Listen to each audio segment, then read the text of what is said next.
was not a violent crime. The parole board released him at his first parole board hearing. Some people have speculated that it's perhaps also because I am very well known in New York State. Okay. In criminal justice circles. I'm sort of the godmother of prison families. I've also been called the cattle prod of prison families. Somebody has to do it to create the change, and I am known to be that. But he did 25 almost to the day and has been out a little bit more than 4 years, and he just got off parole 2 weeks ago. Wow. Long journey, very long journey. Long journey, but a wonderful journey. I've met people I never would have met, people from all over the country now who call me to ask for help in trying to sort out their loved one's prison problem. I'm a specialist in New York State prison issues, but I like to talk to people who have visions. So if it's a vision of keeping their family together or starting a support group for prison families or some other resource that I can help with, I'm right there working with them. That's wonderful, and we're going to get your contact information towards the end of the program.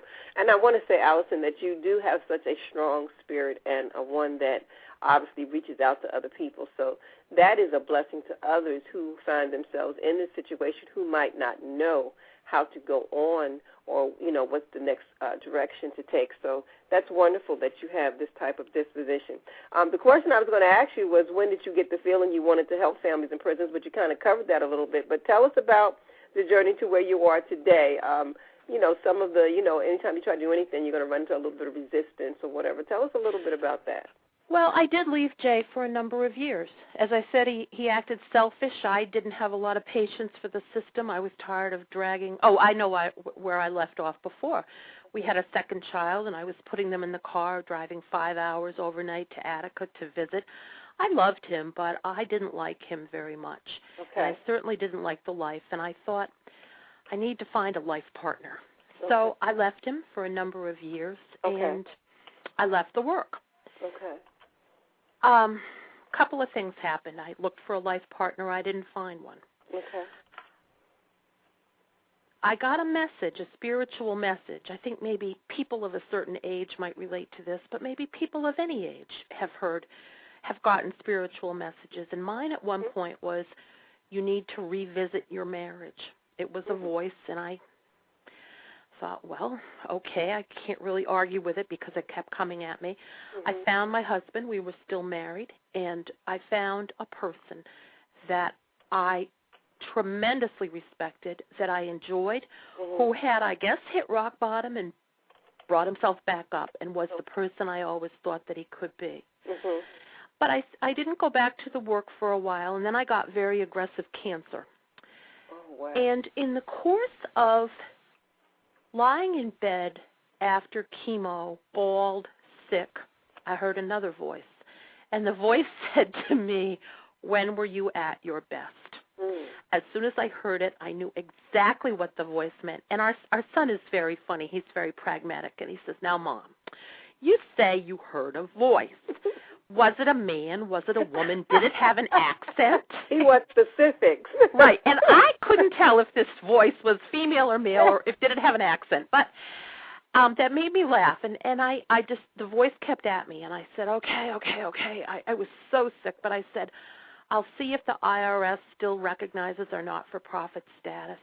And I'll see if our Catholic bishop is willing to give me some help. I'm not Catholic, but the bishop was always a strong supporter of the work. Okay. So the IRS said we were okay with a little bit of work, and the bishop said, he blessed my bald head, and he said, you get better, and you come, and I have an office waiting for you when you're ready. So it took another year, and I was very, very sick. But what that did for me was take away all my fear. And if any of your listeners have a loved one in prison, they know the fear I'm talking about.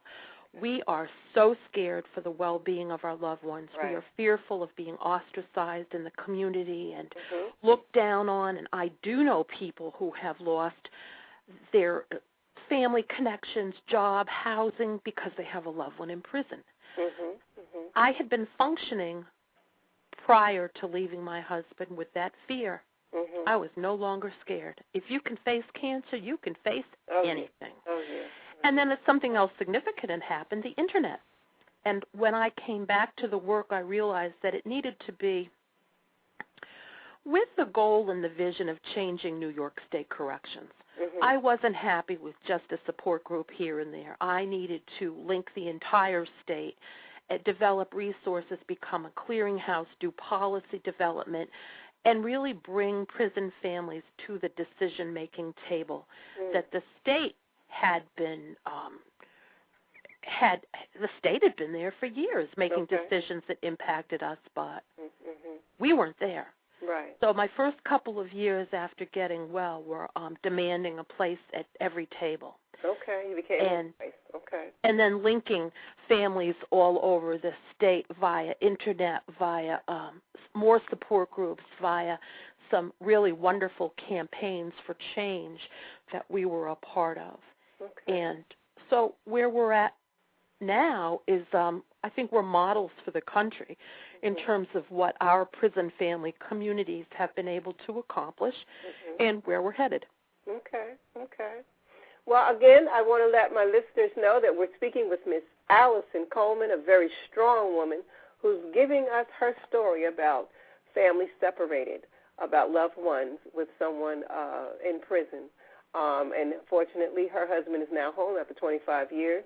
If you want to speak with this dynamic lady, ask her some questions or give her some comments, please give us a call at 347-838-9657. We'd love to talk to you.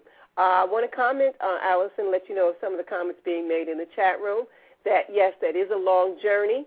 Your children grew up with their father in the penal system for 25 years, but they commend you, and that your story sounds familiar to someone that one of the chat members know in California. And, of course, that's one of the reasons why I wanted to do this show, because there are many, many women who have been touched by this particular situation. We have a caller. Let me see if they're calling to speak or if they just want to continue to listen. I'm going to talk to area code 202. You are on the line. Who am I speaking with? Oh, Mona, I was listening. I wasn't going to You're talk. listening? But, okay, yeah. not a problem. That's all right. No, I have a question. I mean, sure. I'm on the other side. I'm actually on the other side of this thing. You're talking about prisoners in prison and how you women are struggling. Well, a lot of people, are glad those people are in prison, because we're, crime rates are kind of crazy out here, and I think, you have to think of the other side, the people that are having their lawnmowers stolen, people selling drugs in the corner, and robberies and things like that, maybe some of those guys deserve to be in jail, It's just food for thought, May I respond to that? Sure. Go ahead, please. You're right that that's a part of the equation, but that's not what I do. I work with the families of prisoners, and I work with children whose parents disappear from their homes and from the communities, and who are given, in most cases, insufficient information about their parent, insufficient support in school. Some of them come home after school and find an empty house because their mother or father has been arrested. So we are looking at teaching the authorities who work with the agencies in the schools who work with children, for instance, how to work most effectively with the child of a prisoner so that they don't follow into their parents' footsteps. And if you think back to what I said in the beginning, how I was told that my children were more likely to go to prison than anybody else's, that's exactly why I've done this work. My daughter, our daughter, who is now 30, got her bachelor's degree in criminal justice. She says to people, well, with Dad in prison and Mom running Prison Families of New York, I had very little choice. And she has become a nationally recognized expert on the issues of children of prisoners. It's a big picture, and what this gentleman has described is a piece of the picture. But it's really, really important for children that we give them the support that they need, and for families that they get the support that they need, because most everybody is coming home from prison. And if their families aren't intact, we're going to have a continuous growing crime problem. It's really, really complicated, and fortunately I don't have to do all the thinking about it. I just do the prison family piece. And let me add to that, well, Allison, and guess just one second, let me say, and at the start of the program I said that there is so many equations to this particular subject that we couldn't even cover everything this evening. I will be doing a series. But tonight it was about families separated from the people that are incarcerated and how they are affected because, as Allison said, and I'm sure you agree, sir, that even for those who are doing the crimes and causing other people discomfort, they have families who are affected by whatever they have done. And you also have to admit that not everyone that has been in prison has been rightfully in prison. There are a lot of people that have gone to prison that didn't deserve to be. They have served almost all of their lives and whatnot. But we're just covering tonight the aspect of what the families, and like Allison was talking about, the children, because it's so many different situations that people go through. I mean, you have to talk about property and money and different things that, happen right away in a situation when someone is yanked that might have been the caregiver, might have been the head of the household, or just, a model for the children that was there. So I understand exactly what you're saying, but tonight we were just focusing on the people who are the innocent victims of the situation. Well, I don't think she's an innocent victim. I'll tell you why. She married a man that was going to prison, decided to have children with him, while you knew he was going to be incarcerated for 25 years, and have children. Now, how are those children innocent? I mean, how is she an innocent victim? I don't think she is. I don't consider myself an innocent victim at all. I went into this with eyes wide open, and I left him at the point where I decided it wasn't a healthy relationship, and I returned to him when I decided that it was. He and I do trainings around the country on the effects of incarceration on everybody, communities, children, families, on how to parent from prison. There are not nearly enough parenting classes in prison, and so we talk about how people can be effective, strong, healthy parents from inside, and that certainly can be done. It's done all the time. We knew that Jay was going into a prison system that had about 20,000 people. 2 or 3 years ago, New York State had 70,000 people. There's been a huge move to overly incarcerate people in New York State. In the last couple of years, because of changes in the law, now the prison system is a little bit less than 60,000. So we think that there's a lot of progress being made in terms of alternatives. It's significant to me that a lot of people in prison are never, ever asked, what do they need to get out and stay out? And often it's not about a criminal mindset that is their problem. The problem is lack of resources.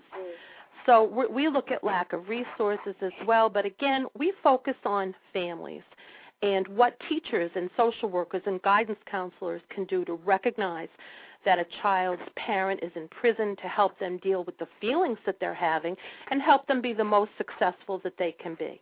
And that's what my family needed, and we didn't have it in the community, so I created it. I wanted success in my family, despite incarceration. My husband did a lot of time for $18. I don't think he went to prison for $18. He went to prison for something else, maybe in the cumulative effect. That was the crime. Else. It was a robbery spree, $18. I don't think so. I'm feeling like there had to be some other factors. They don't put you in jail for 25 years for $18. Well, oftentimes there's things that we're not going to agree on, and that's fine, and we value everyone's opinion. And so we truly value your opinion, and we thank you for expressing it. This is Allison's story, and this is the way that she's presenting it to us. And we're not here to judge. We thank you so much for calling in, and please feel free to call us again. Allison, what I wanted to say to you was, again, since you have started this organization, we appreciate it because there are so many families that need you. Tell us about some of the services that PFNY offers to the women and families of New York. Sure. We have 60 or more prisons in New York State, and this is common across the country. Most states have a number of prisons. Each one functions differently.